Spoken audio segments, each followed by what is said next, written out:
prépare une interview avec les présidents du club. Pouvez-vous nous dire quelle est l'actualité du club depuis le début de la période de confinement? Bonjour à tous. Le club n'a pas échappé au contexte global et à la crise sanitaire. Donc l'ensemble des activités du club ont été stoppées.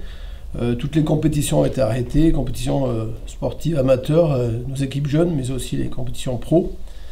Voilà, l'ensemble du personnel a été mis en chômage partiel. Et puis les projets opérationnels, à savoir les infrastructures, travaux d'infrastructure à Pompidou, travaux d'infrastructure sur la plaine de Porcher, ce qui concerne le siège et l'équipement sportif, ont été aussi mis en stand-by. Dans quelle division jouera le VRDR la saison prochaine? Alors, ça c'est une excellente question. Ça fait consensus qu'il n'y a pas de descente et de montée en top 14 et en Pro D2, puisque les clubs de la Ligue nationale de rugby ont voté pour un maintien des 30 clubs actuellement. Donc il y a de très fortes chances que le club évolue en Pro D2 l'année prochaine. Voilà. Et puis les équipes jeunes aussi évolueront en élite, puisque nos moins de 15 évolueront en Goderman, moins de 16 dans la Mercerie et moins de 18 en Crabos. Et concernant les espoirs, on devrait avoir une réponse vers le 15 mai sur le championnat espoir de l'année prochaine. Voilà, ça sera forcément une poule soit élite accession, soit espoir accession, soit espoir élite. Voilà. Avez-vous des informations sur la date de reprise des activités sportives? C'est aussi une bonne question d'actualité. Puisque aujourd'hui il n'y a pas de date connue. On a eu l'information des annonces ministérielles hier. Il y aura des réunions avec la Ligue nationale de rugby dans la journée et on s'en tiendra à bon vouloir des réglementations et aux décisions des ministères des Sports. La problématique, c'est que la reprise, si elle doit avoir, devra se préparer avec des contraintes médicales fortes pour préserver nos joueurs, bien sûr.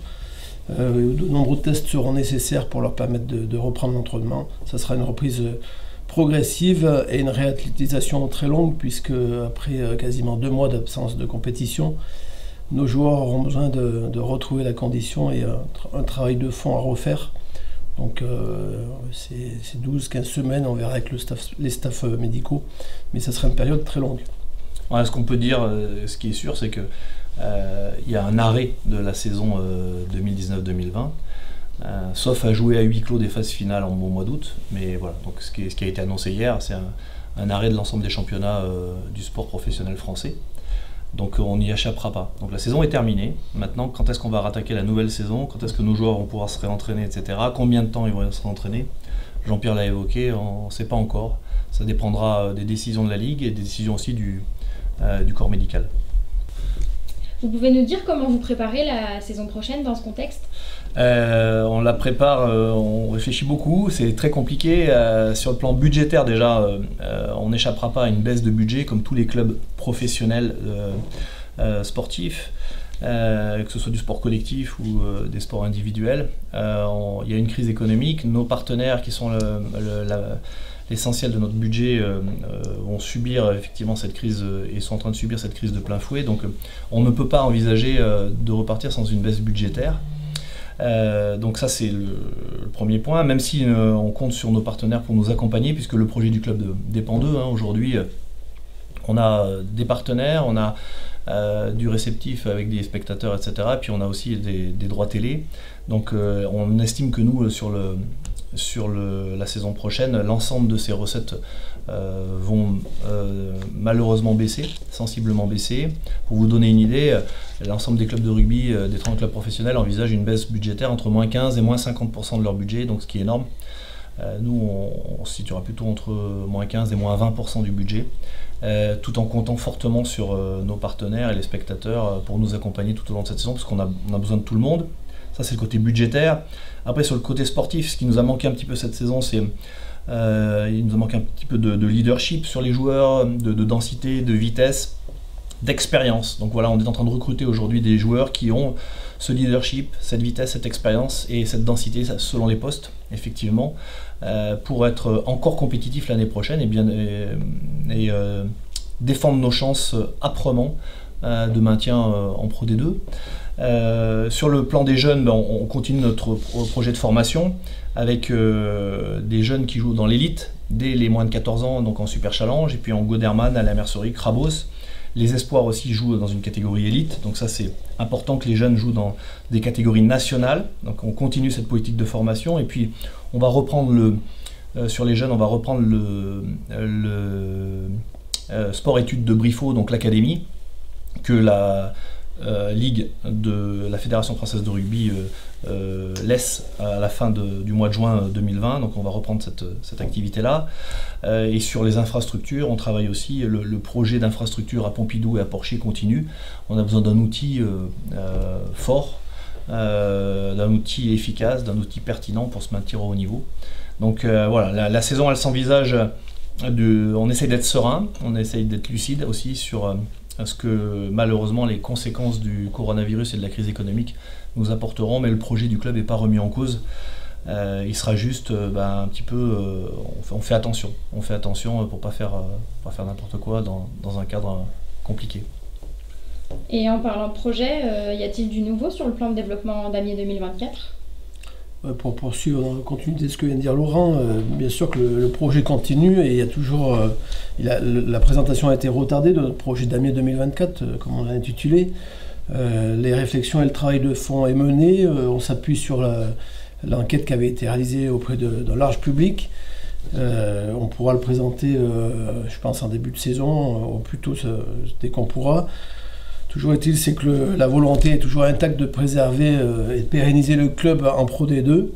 Donc on aura besoin du soutien de tous, c'est clair, compte tenu du contexte évoqué, des institutions, du public, des partenaires, des actionnaires, bien sûr, des licenciés, des joueurs, bien sûr, de toutes les forces vives du club. Mais le projet d'Amiers 2024 est toujours, bien évidemment, d'actualité. Et plus largement, comment analysez-vous les répercussions potentielles de la crise sur le rugby et le sport professionnel ? Aujourd'hui, c'est un peu trop tôt pour l'analyser. On s'aperçoit qu'on a un modèle économique, qui est le modèle du sport collectif, qui est fortement axé sur des partenariats, du réceptif, et un peu moins sur les droits télé, contrairement au foot. Donc ça veut dire que lorsqu'on ne peut plus accueillir de public, on ne peut plus accueillir de partenaires au stade, c'est un modèle économique qui est fortement remis en cause. Aujourd'hui, donc ça veut dire qu'il faut peut-être penser ce modèle un petit peu différemment. Il y a des clubs qui ont la chance d'avoir un mécène ou deux mécènes très fortement impliqués et qui vont pouvoir subvenir au manque budgétaire ou au déficit budgétaire de cette saison ou de la saison prochaine. C'est pas le cas, c'est pas notre cas. On a un modèle qui est basé sur la réalité économique, avec des entreprises, avec des spectateurs, avec des partenaires. Donc dès l'instant où vous avez une baisse de cette fréquentation, dès l'instant où vous avez des partenaires qui sont un peu moins sollicités ou qui participent un petit peu moins, par la force des choses, ça se ressent sur le budget. Voilà, donc on est à la croisée des chemins. On s'aperçoit sur les 30 clubs professionnels que si la crise devait durer, si on devait jouer à huis clos ou si on devait jouer à jauge partielle, ça remettrait en cause fortement certains modèles économiques. Quand je dis fortement, c'est que ça pourrait remettre en cause la pérennité et la vie de certains clubs.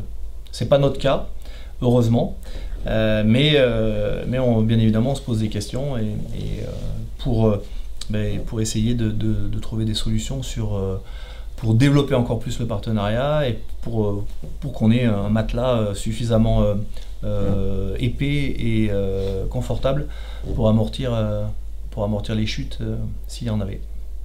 Et parallèlement, vous pouvez nous dire comment vous, personnellement, se passe ce confinement ? C'est moi qui réponds. C'est toi qui réponds. Le confinement se passe bien, avec Laurent. Pas que. Non, voilà, confinement, on fait comme tout le monde, on se protège. Et puis on réfléchit beaucoup, on se pose des questions qu'on ne se serait peut-être pas posées. Je pense que c'est important de regarder quand même devant, de se projeter dans le temps. C'est ce qu'on fait avec le projet du club, c'est ce qu'il faut peut-être faire avec un peu plus de recul que d'habitude sur la vie, nos vies personnelles et nos vies professionnelles. Voilà, mais ça laisse du temps et de la liberté pour réfléchir à des choses qu'on n'aurait peut-être pas fait auparavant. Ouais, on profite de la famille aussi, parce que quand on a des enfants, on est confiné, donc on les a 24 heures sur 24. Donc ça c'est sympa aussi, ça crée des souvenirs. Voilà. Donc on réfléchit et on s'occupe des enfants. Et de soi. Ouais. Et du coup, vous avez une recette pour rester en forme en cette période? Une bonne bouteille par jour. Moi je me suis remis au sport et j'ai arrêté d'aller chez le coiffeur et chez le barbier. Et pour terminer, est-ce que vous auriez un message à adresser aux membres de la famille VRDR? Ah oui, le message il est simple, protégez-vous, prenez soin de vous, prenez soin de vos proches. Ouais, et prenez soin de vous, c'est important. Et puis comptez sur nous pour gérer au mieux les intérêts du club, être compétitif l'année prochaine. Voilà, et parce que nous on compte sur vous pour que vous veniez au stade, partenaires, supporters, spectateurs, les enfants, les éducateurs, les bénévoles, tout le monde. On compte sur vous pour qu'on fasse une belle saison l'année prochaine et que le rugby reprenne ses droits. Voilà, que la vie reprenne sur les terrains. Et n'oubliez pas de suivre l'actualité du club sur nos réseaux sociaux. #TeamVRDR. Ouais. À bientôt. Bravo. Merci beaucoup.